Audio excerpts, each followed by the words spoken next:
सम्राट घटी मगर म गोर्खा आइडल स्कुलमा पढ्छु र म कक्षा 6 को विद्यार्थी हुँ। आज मैले बिरयानीको रेसिपी लिएर आएको छु।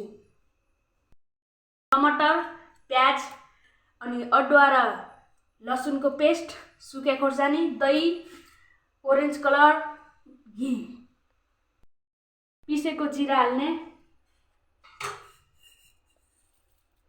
खोर्सानी, अदुवा र लसुनको पेस्ट र दही हाल्ने,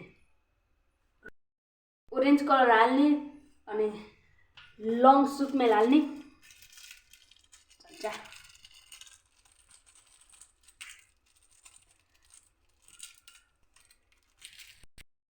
गरम मसला हाल्ने, मिक्स गर्ने। यसलाई 1 घण्टा तक फ्रिजमा राख्नु होला।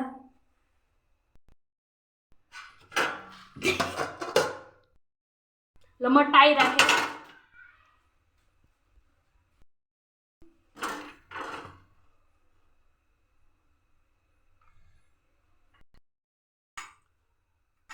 म तातो तेलमा प्याज राख्दै छु।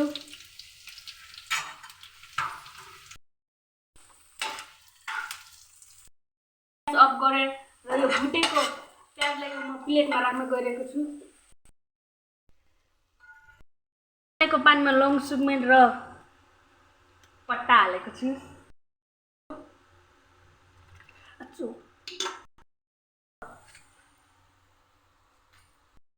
भिजाएर राखेको चामल म उमालेको पानीमा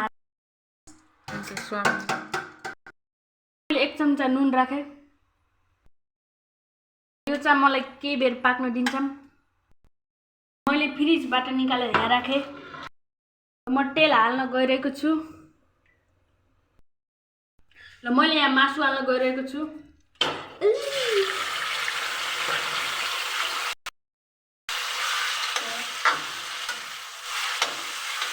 ल चलाएको थाललाई ढाक्नु।